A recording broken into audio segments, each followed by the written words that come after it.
What's going on, everyone? Rodrigo here, and the reason why we're starting off with a voiceover is simply because I did not record anything in person during this training session that you are taking a look at now.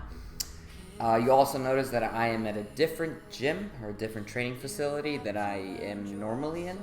So I recently went ahead and opened up a membership at a different location. This facility is known or called the Iron Office, and it is also located within the Central Valley where I currently reside, Fresno, California.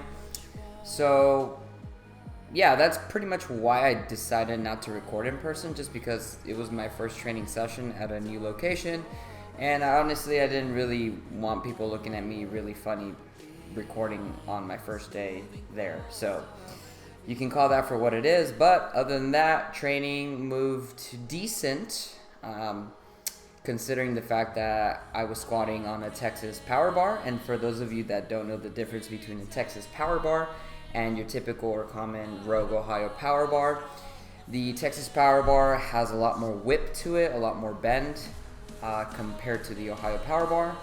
So specifically on squats, there's a little bit of whip, a little bit more turbulence, if you will, when you're squatting.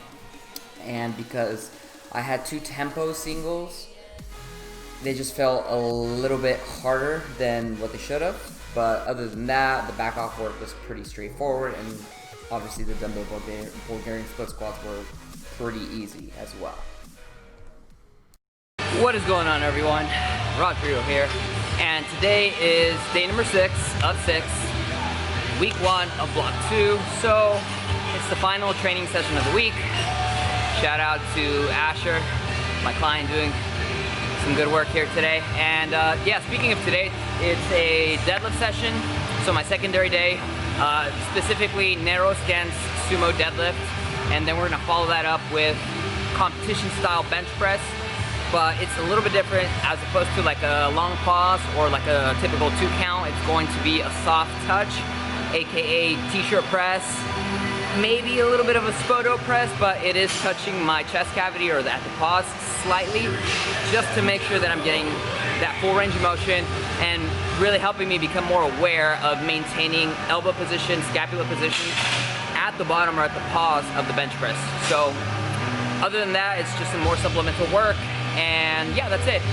Fairly low RPE today. Again, secondary days or tertiary for bench press anyways. And yeah, it's gonna be a good session. I feel pretty good, even though I've only consumed 800 calories. I came in a little bit earlier than usual because it's Saturday. Kind of just wanted to knock training out as soon as possible or just earlier. So we'll kind of see how that goes. Okay, so I don't necessarily have enough time to go in full depth as to why I would use and recommend the narrow stance sumo deadlift versus a different variation. However, what I will say specifically in this video or in this vlog is that I can only handle so much volume accumulated over time with a wider stance competition deadlift. So for me, it's very important to place or sprinkle the narrow stance or a different variation of a deadlift that isn't as wide in order to help my adductors and my hips heal or honestly just don't get hurt. So for me, that's the main reason why I'm using this variation, but again, I'll cover it in depth in another video.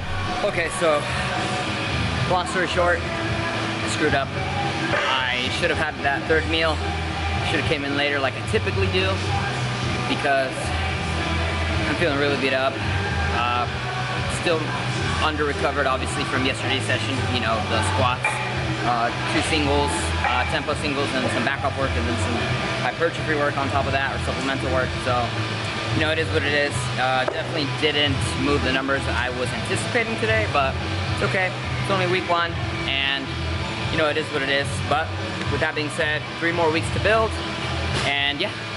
Just general advice, you know, if the session doesn't go exactly how you plan for it to go, think of the positive. You have time to build on it, you have time to correct it, and yeah, that's pretty much it.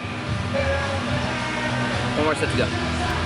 So there you have it. Make sure that you consume adequate amounts of food, get your 2 to 3 meals in if you can, drink plenty of water, get enough rest in between sessions, all of that good stuff. Now to cap off this video, of course, we followed up the deadlift work with some lighter technique work on the bench press. One of the recommendations that I have for a lot of lifters is to not just retract their scapula, but to depress it, so pull it down. Oftentimes I find that if you just retract your scapula, your shoulders, your scapula actually elevates, and we don't want that. So when we depress it, we pull the scapula down, and the shoulder or the humerus in a much more stable position, and it's going to be safer as well in the long term. So hopefully you guys enjoyed the video. Please make sure to give it a like, share it with a friend, subscribe to the channel if you're not already, and I'll catch you on that next one.